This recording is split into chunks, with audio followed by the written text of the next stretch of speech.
This is Roy. This is Terry. So, this is a podcast that we chronicle our journey, through this weight loss, wellness, getting healthy, all the good stuff. But we also bring guests on from time to time. Today, we're fortunate enough to have Jeanette Hurt. She was actually our number 2 episode long, You seemed like were. forever I ago, but know. it's been about 6 months ago, and I think we just passed the 40th episode. So, first off, welcome back. Yeah. I'm going to let Terry intro you right quick. Yeah, Jeanette Hurt is an award winning author of 15 books on food and drink, and she's a recipe developer for both publications and agencies. She regularly contributes to numerous magazines, including Forbes, Huffington Post, Eating Well, and Chicago Health. When she's not writing or developing recipes, you will find her walking along the lakefront with her family and their dog in Milwaukee, Wisconsin. Jeanette, welcome back. We're so happy to have you.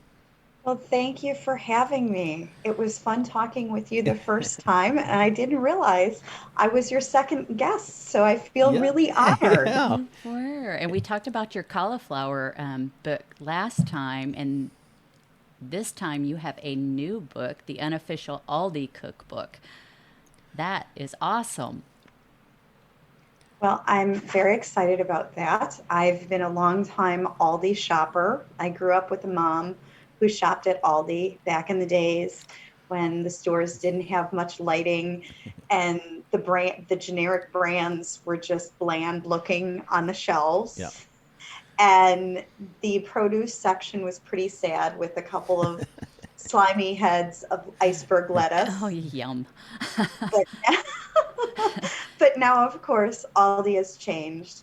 And if anything, Aldi has become sort of a hip and fun discount grocery store. And they are growing like crazy, and they are doing a lot of sustainable things. But of course, they always did some sustainable things, like the fact that the goods are just put on the shelves in boxes, and you have to actually buy bags or bring your own.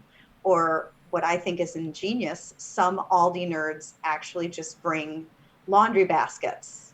Oh, So you stick it wow. in the cart, and then they fill it up, and then you're ready to go. And I thought, I need to do that. Right. That's easier to carry all the groceries than in bags, which sometimes have things spilling out of them, especially if you pack them yourselves, Right. which we do at Aldi. Yeah. So, and I'm not an expert grocery packer by any means. I'm pretty good. Yeah, and I was going to say, just for those that don't know, because they've been here for a while, but Aldi is a grocery store, and I don't go there a lot, but what I will say is they have a small footprint. So when you need to just dash in, get something, it's just not overwhelming. I think Yeah. I'll let you confirm this, Jeanette, but I think they have like mostly their store brand, so there's not a huge selection of choice. You kind of get what they have, but again, maybe like 3 aisles in the store. The one you walk down, the second one, just not that There's much. a Not couple a more, but there's not. There's about 3 or 4 aisles, Yeah. and you don't have to spend hours wandering through the store trying to find the tomato paste, Right. which that's a good example because I've been buying tomato paste back when I was a young, just out of college newspaper reporter, and I was working part-time, and I couldn't afford things. And their tomato paste was 27 cents. I still remember Oh, this wow. because I could make homemade spaghetti sauce and it wouldn't cost me an arm and a leg. Now, that same can of tomato paste used to be 33 cents up until about a month ago, and they raised it to 41 cents, which is still cheaper than the 75 cents or a dollar you're going to pay at most other grocery stores. And I don't know how you feel about tomato paste, but I think tomato paste is tomato paste. You don't need a brand name. No. The other cool thing I noticed is that they let their checkers set on a stool when they check you out. I don't know if that's Yeah. everywhere here, but it's like, yeah, Yeah. that's kind of cool. They don't make them stand up, for something that they can do, just passing them over the scanner. No, and they're the fastest scanners or checker outers of any grocery store I've been to. And even if you go in, well, if you're just running in for a couple things, you might just throw them in your bag. But if you need a cart, you need to bring a quarter, because they have this ingenious system. You stick in the quarter and you get the cart, and then you get your quarter back when you hook it up. And that saves them on labor costs, because they don't have people who have to go and catch the stray carts in the parking lot or move them around. Everyone brings them back. Right. And you get in a few more steps if you're trying to get in more steps, because you have to bring the cart back. Right. But again, their parking lots aren't as big. Their footprints aren't large. Yeah. So you're not going to have this huge, like I'm thinking about the times when I go to Walmart and the parking lot is just ginormous and I can get 300 steps just going across the parking lot. Right. So you check in and then you bag your own groceries. And if you don't have bags, you can buy them, which some people do, or you can just do what I've often done when I've forgotten, or more likely my husband has forgotten to put the bags back in my car. So I'll just grab a box off the shelf, and that's what I'll use to take my groceries to the car, especially if it's only a few things. So that is one thing. The other thing I think people need to know, besides the good prices and the fact that you're not going to spend it many times, because there aren't usually 20 brands of mayonnaise. There's one or two. Right. There aren't 20 kinds of balsamic vinegar. There's just one. The quality is high enough unless you have really specific tastes. But what I think is kind of funny, there are some people on these ALDI Facebook groups who will say, well, my husband only likes such and such ketchup, but then I buy the ALDI ketchup and I put it in the name brand bottle. It doesn't know the difference. Yeah. I might have to do that. Yeah, I was going to say, watch out now.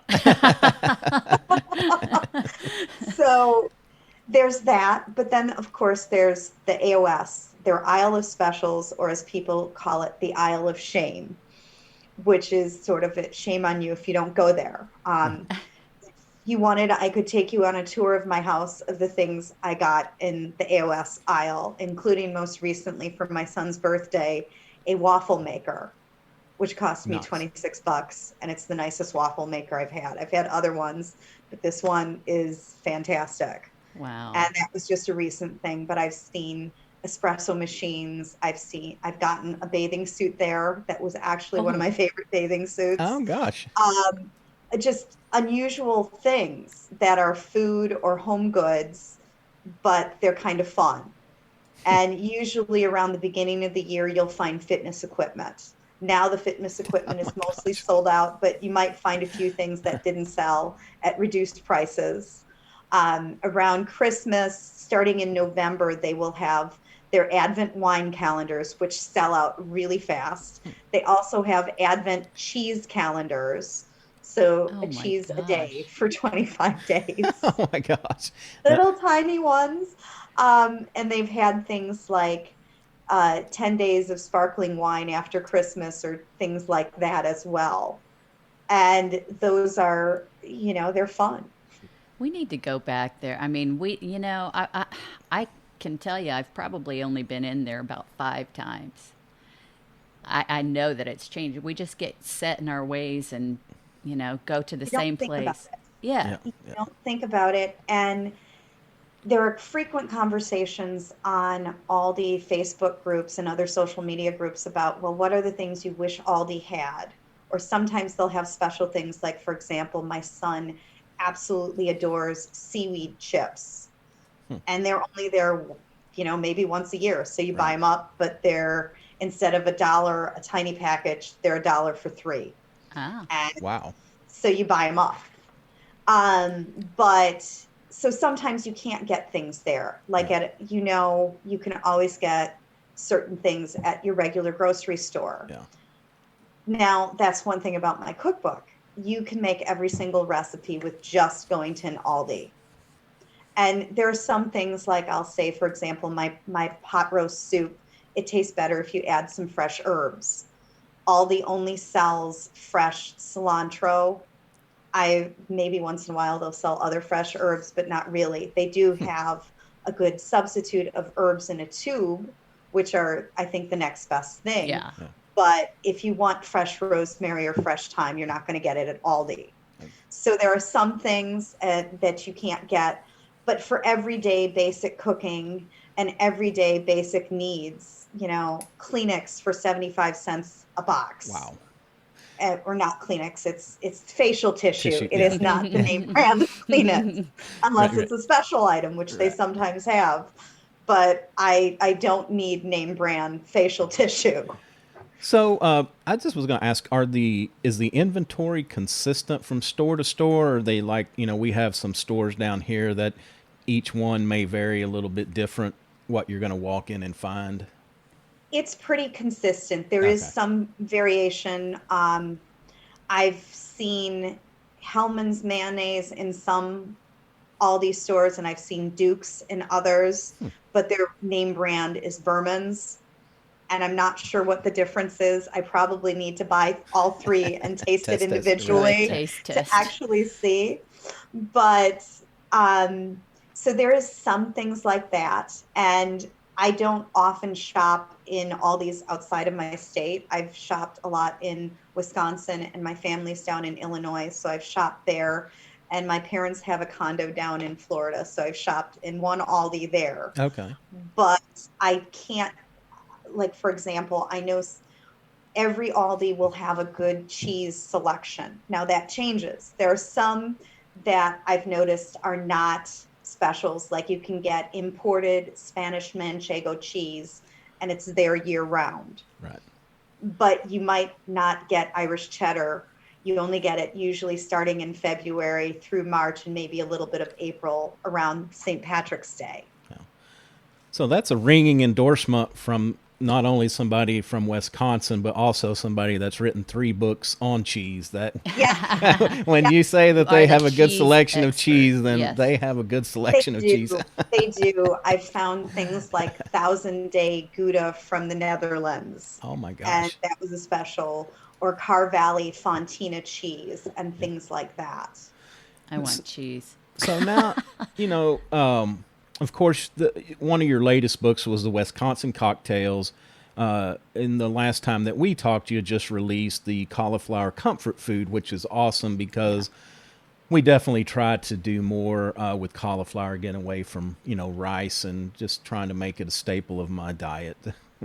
Not, I'm still working up to some of the vegetable categories, but Doing a lot better. yeah. So what made you go out and decide to write this cookbook that specifically aimed at Aldi and the foods that they sell at their stores? Well, it was twofold. After I wrote my cauliflower comfort food cookbook, my publisher wanted another book idea. So I was tossing around different things, and my publisher actually has published a series of books on Trader Joe's cookbooks. Interesting. And I thought, and I also knew that Aldi and Trader Joe's at the way corporate level in Germany has a connection. I think one of the two brothers that owns Aldi also owns a stake in Trader Joe's. Okay. So I Okay. thought, well, that's kind of interesting. There's that connection. So I suggested it, and my editor, who is based in Brooklyn, that's where their publishing offices are. And Brooklyn does not have a lot of Aldis, I might tell you. Right. So they Exactly. weren't sure how popular an Aldi cookbook would be. So they hired me to develop 2 recipes to test the market and on social media. And of course, they were well received. So then I got my contract for my Aldi cookbook just before the pandemic. So that's kind of how that came about. But the other thing is I've been shopping at Aldi for years. Okay. And usually I live in the city of Milwaukee, and in my neighborhood, there isn't an Aldi. I could travel 15 minutes or out to some suburbs that have it. But usually the Aldis I shop at are the ones near where my son practices gymnastics. Okay. When he was on a team in West Allis, Wisconsin, I shopped at the West Allis Aldi. Now he's up at Infinite Gymnastics in Brown Deer, so I go to the Brown Deer or the Glendale Aldi because they're near his gym. Right. And like a busy mom, I don't have time to go to a lot of different things. So a lot of the times when I'm cooking, I will just make it on what I can get at Aldi. And in the summer, I go to farmers markets. Okay. So that's pretty much. And once in a while, I go to Trader Joe's because there are a couple of things I absolutely adore there. So that's pretty much where I do my shopping. I don't have a lot of time to waste. I work and I'm a mom, and I'm also now a learning coach for online school. Oh Wow. gosh. My Yeah, goodness. not to make a pun, but your plate is full. Yes, it Ah, is. ha, ha, ha. I couldn't resist. So I like the way that you have this laid out, and it's interesting too. Of course, you led with the beverages, the wine slushy, the sangria. So, uh, Yes, of course. You know my background, yeah, so right, exactly. So no surprise there. Uh, so were there some surprises that you came across as you tried to put this together, pleasantly or displeasant?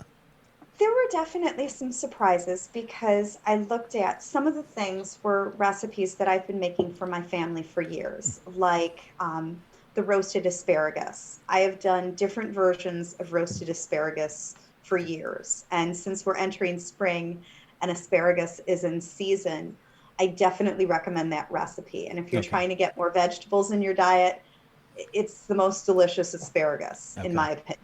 Okay. So there's some recipes like that, and like many of the fish dishes, I cook a lot of those. But then there are some things, my editor said I'd like a recipe with this in it. Okay. So then I had to develop things like the pot roast soup. And the Swiss steak was a recipe I grew up with my mom making her own version, so I had to come up with my own for the Aldi cookbook. And it was definitely fun. And one of the other interesting things is my sisters shop at Aldi, and my one sister, Karen, is a big cook, and she would tell me, "Oh, I went to this party and my friend Lisa made this pizza dip that was so good." And she'd describe it to me, and I'm like, "Well, then I have to try this. I have to recreate it." This is the kind of thing I was like, "Ooh, this is really good." And then I have one of the things that did happen, of course, after I finished sending in all my recipes and my publisher and editors have edited it and it went to press. Of course, there were other recipes that I thought, ooh, this would be perfect. Yeah. So I have an Entertaining with Aldi cook booklet, which I'll send you the link for. If you buy my book, you can get a free copy of Oh, it. awesome. And it has some of these recipes like my friend Beck made this, we call it Beck's crack dip because it's addictive. It's blue cheese, apricot preserves, cream cheese, and green onions and bacon. And it Wow. is just to die for. And I was like, oh, that belongs in my book, but it doesn't. It's not in my book. So I had to write a little free booklet for people, and that was also kind of fun to do. So it's Yeah. 12 extra recipes. Awesome. Yeah, and that was my next question. It sounds like that you took some familiar recipes and you kind of adapted to what you could buy at Aldi, but then maybe also threw in a couple to say like these are going into the store to look at what's available and then developing a recipe based off of that. Yes, some of it were things like I used my au gratin potatoes. One thing people talk about on the Aldi Facebook, which I had never bought in my life, were canned potatoes because I don't think it's that hard to boil potatoes and peel them. Right. But I tried them, and actually, for certain things like hash browns and au gratin potatoes, they're simple because they're already peeled. You just rinse them, Yeah. chop them up, throw them in a pan, and they were really, really good. Yeah. And it's something I definitely think is great to have on hand in your pantry. If, for example, you're making something and you're like, oh, darn it, I don't have any potatoes. And then you can whip up a potato dish that actually tastes pretty good, Okay, cool. or really good, depending on the dish. The au gratin ones, of course, you throw a bunch of cheese on anything and it's divine. So, how hard was it as you went through the process, testing all the recipes, the family reaction? How did all that go for you? It went really well. And it's funny because the other day my husband was looking through the book. He's like, I'd like to have this. And I'm like, you have had this. You've had this several times. Pay attention. He's like, oh, yeah, I did. I remember that, Oh my gosh. which is kind of funny, but and it was interesting to me to also adapt because I think some of it were sometimes I bake from scratch, but sometimes I don't.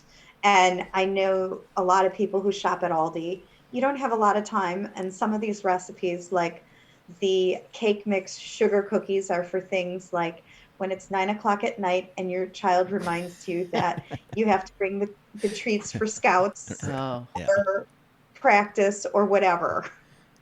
been there, done that. Yeah, That's right. terrible. It's like, okay, now I have to wake up at 3 a.m. to get there. Yes. So, as you went through, I guess how much trouble, and I'm not the chef. Terry should be asking this Oh, question no. probably because she'd understand. But like, was there that big of an issue adapting? Do you like take a recipe into the store and then be like, okay, they don't have this, I need to substitute this and that? Kind of how did that process go? Well, that's kind of how my mind works all the time when I'm developing recipes for my clients, is they'll tell me, I want a recipe that's this. Okay. And usually, sometimes, for example, I do develop some recipes for hospital and healthcare systems, Right. and one of them is a bariatric clinic. So they'll tell me, I want X, Y, or Z recipe. So I'll give them some ideas and we'll negotiate. We'll figure out which ones they want. And then I'll start thinking, well, how can I make this healthier? Okay. And usually then I'll go into the recipe, the store with a list. And also, I've just been cooking long enough and I've taken enough classes that I know how things work. Yeah. And how you can make substitutions, how you can make it healthier. If we're talking about healthier things, if you want to make a recipe healthier with less oil, using an olive oil spritzer or spray, whether it's one that you fill the olive oil in yourself or you buy it already in a spray can, that's an easy way to lower the amount of oil in a recipe. Oh, okay. Yeah, we've been discussing getting on more of a trying the plant-based foods out. So I'm trying to figure out some recipes for that. Well, one of the things I will say, Aldi has a very good vegetarian and vegan Oh, selection. awesome. Some of it is permanent, some of it is not. If you need unsweetened almond milk that tastes great, you'll find it there. Okay. Okay. What I would say with replacing things with plant protein, you can go all the way completely, but you can also do things like even my meatloaf recipe. It always has vegetables in it. Right. Okay. You're getting a serving of vegetables when you don't realize it, especially if you make a homemade tomato sauce on top for it instead of just putting ketchup. It's got more vegetables that way. I think the other thing is taking things that you think that you really like and looking for a good substitution. There are some you can do, like instead of burgers, I've seen mushroom burgers and vegetable burgers. If you add some nuts to it or mushrooms and you add enough spices, it's still got a little bit of that umami flavor and it's really satisfying. Okay. Okay. That's awesome. So enough of the small talk. Let's get right to the desserts. Oh, I remember the chocolate chip cookies with the cauliflower in it. So there's one, two, three. There's about 10 desserts on here. It's wide ranging from the cherry surprise, chocolate chip banana bread. So which one of these was yours and your family's favorite? My husband loves banana bread, and I think banana bread tastes better with chocolate chips. Actually, I think almost any dessert tastes better with chocolate chips. Right. And when I was actually developing the cookbook, just before I had to turn it in, I realized, oops, I don't have many non-chocolate dessert recipes in the book, so I had to come up with a couple. And I think in the cherry surprise filled cupcakes with chocolate ganache is definitely one of my personal favorites. Okay. The poop emoji cupcakes are my niece's favorite because she loves poop emojis. A first grader, and she just thinks the poop emoji is so funny. And that was a fun one to come up with, because usually if you make these cupcakes, you'll see on Pinterest and places like that, they'll have the candied eyes for the cupcakes, which you can't even get them usually at regular grocery stores. You have to order them online or go to a baking store. Right. Yeah. I don't know about you. I don't have time for that. So I thought, well, what would taste better? Marshmallows and chocolate chips for the eyes taste Right. better than candy, Nice. hard candy eyes. Oh, yeah. So, Those are so cute. right. So, what else? The interesting one I found here was the brownie oranges. Yeah.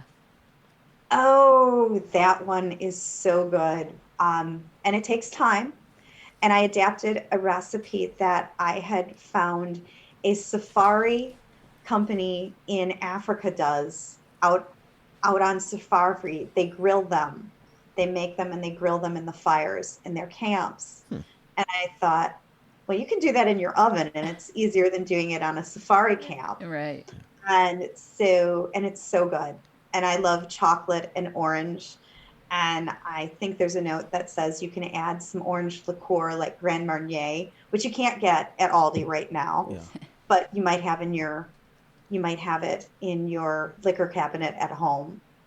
I'm a big fan, if you can't tell, of baking with booze. I think Yeah, and it's just an interesting combination. I've never really thought about the orange Yeah, and the with chocolate the together. chocolate, Yeah. yeah. So that's cool. well, it's a good dessert also if you want to take brownies and upscale it for a party, Okay. and it makes a presentation. And if you wanted to get extra fancy, you could just take chocolate ice cream or sorbet and scoop it and put it on the side, and then throw on a piece of chocolate, and there you go. You've got this gourmet presentation. Oh my gosh. Yeah, the other thing, I was just skimming down through some of the recipes. I think it's awesome. Like in the, I'm looking at the slow cooker oats, that you've got notes down at the bottom where you can, make different substitutions that, like I said, somebody inexperienced like myself may not be able to figure that out on our own. So it looks like you have, documented some different things that people can do as well. Well, I try to make everything in it when I'm developing a recipe. I try to write it not just for the most experienced cooks or chefs. I like to spell things out, because way back when I would test recipes for the newspaper that chefs developed, very often the chef would forget to include the first step, which is to heat the pan with nothing in it for 1 to 2 minutes.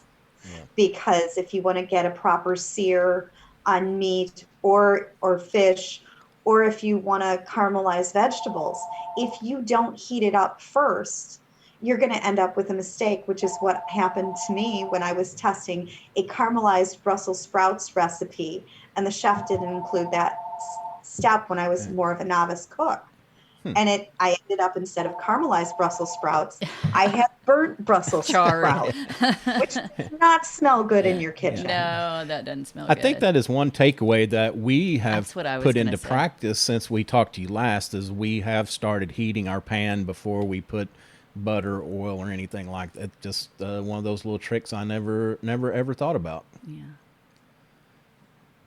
And it's one of those things that makes it easier, and it speeds the cooking process up. Yeah. You can throw things in the pan, but it's going to take longer. Right. All right. Well, we appreciate you taking time again out of your day to come in and talk to us. So, any other thoughts on the cookbook before we wrap this up? Well, I think there are 3 things. Number 1, if you haven't been to Aldi in a while, check it out. Yeah. And go with an open mind. I would say when you go through, the things that I love there, besides things like staples like tomato paste, their produce is usually very fresh. I love their cheese. Their meats, there's always an organic section. My family loves the organic grass-fed ground beef. Okay. And I love the fact that all of their seafood is sustainable. And then, of course, check out the AOS, the aisle of specials. And if you're a wine or beer drinker or cider drinker, check out the liquor aisle, because usually they've got some really, really good wines there at very, very reasonable prices. Okay. Yeah, we're going to make a commitment Oh, to yeah. swing by there and check them out again and see what we can do. We'll take the cookbook along with us where we'll have it handy where we could throw together some of these good recipes here. It's just such a genius idea for a cookbook. It is. Just It is. you know, anything where you can just go and do one-stop shopping, and then make sure, you know, everything is fresh and available. Just what a great concept. I love it. Well, I'm so glad you do. And let me know after you've tested some of the recipes, which ones We are your will. favorite. Okay. So, we ask everybody, what is a habit that you have, and it could be in the kitchen or just personal, but what is something that you do every day that really adds a lot of value to your day? Well, I try to pray. I think that's important whether I'm driving or walking. Sometimes that's the only time I get to center my mind and focus on what's important. I have a dog, so most days I have to walk her, even if I don't get in a personal workout where I'm actually sweating. I have to walk the dog. Yeah. And I think it's also important for your health and well-being to get outside and get in some vitamin D if it's available. Right. Because sometimes it's not sunny, but even if it's not sunny, it's good to get outside and nature, Yes. even if it's just your city block. Yeah. All right. Well, thanks a lot. So tell everybody, how can they reach out? And I that's one thing I forgot to ask you. Has this book released already? Yes, it Okay. has. Okay, It good. has. And we can say it's a best-selling book because it was for 1 week the number one in its category on All right. Amazon. Awesome. Nice. Congrats. Thank you. That was very exciting. So it is available, and I will send you the link where people, if they buy my cookbook, to actually pick up the free Entertaining with Aldi booklet, which I'll also send you. Okay. I think Awesome. since besides Beck's Crack Dip, the 2 recipes there that did not make the book that I would have loved are my glazed bacon recipe, which my son loves. Mm. And then there is an ingenious cheese trick for pairing with red and white wine, which is you take a fresh cheese like ricotta or burrata or fresh mozzarella or chev, and you grate pepper on it, and you also zest lemon on top. And the lemon zest and the black pepper pairs both red and white wines together absolutely perfectly. Okay. And it's Wow. something you should definitely try. Oh my Okay. goodness. Awesome. That sounds good. Yeah. So tell everybody how they can reach out and get a hold of you. And of course, we can go to Amazon, your but I'm book. sure that you have these available on your website as well. My website is JeanetteHurt.com. And the book is available. A good place to go is to Ulysses Press, which is my publisher. Okay. And that's also where you can go to get the free copy of Entertaining with Aldi. And the other place you can find me is Jeanette Hurt Author is a web page on Facebook. And I also am on Twitter and Instagram, not as often as I'd like, but it's @by Jeanette Hurt. Okay. Yeah, because not only do you want to pick up the Aldi book, but also look through these others: the Wisconsin cocktails, cauliflower comfort food, the joy of cider. A lot of good stuff that Jeanette has put out there. So we appreciate that. Y'all stop by and pick up one of these. It'll enhance your dining and entertaining experience for sure. And your palate. Yes.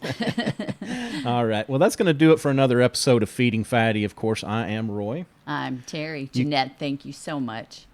Thank you so much for having me back. You bet. You can find us, of course, at www.feedingfatty.com. We're on all the major social media networks, and a video of this interview will be up once the episode is released. You can also find us on all the major podcast platforms: iTunes, Stitcher, Google, Spotify. If we're not on one that you listen to regularly, please reach out. We'll be glad to add you. So until next time, take care of yourself.